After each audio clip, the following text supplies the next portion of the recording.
अस्सलाम वालेकुम। कैसे हैं आप सब? खैरियत से हैं? ठीक ठाक हैं?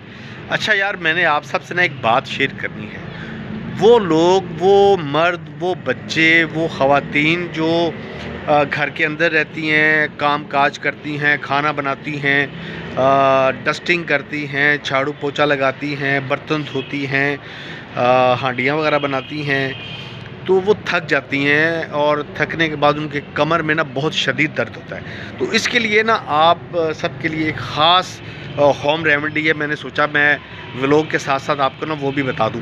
तो वो आपने करना ये है कि आपने 6 चम्मच लेना है कोकोनट ऑयल, और उसके अंदर आपने डाल देनी है जनाब चौथा हिस्सा चम्मच का हल्दी, और उसके अंदर 4 अदद लहसुन, थोम जो होता है लहसुन, उसके 4 अदद जो उसकी जो क्या उसको बोलते हैं जवे जो होते हैं, वो आपने छील के छिलका उतार के उसके अंदर डाल देने हैं, और उसके अंदर 2 या 3 लौंग डाल दें और थोड़ी सी दालचीनी उसके अंदर डाल दें।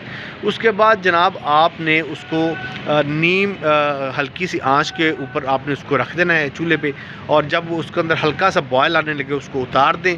उतारने के बाद जनाब आपने उसको किसी बोतल के अंदर आपने डाल लेना है, और रात को सोने से पहले ये कमर के हिस्से पे आगे पीछे उसको ज़रा ना लगा दें, उसका मसाज करें।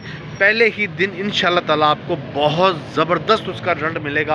आप ख़ुद हैरान हो जाएंगे कि आज इजाज़ भाई ने बहुत कमाल का हमें नुस्खा दिया है, होम रेमेडी दी है।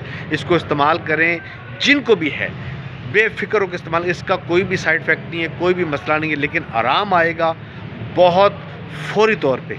अपना बहुत ख्याल रखिएगा। अस्सलाम वालेकुम।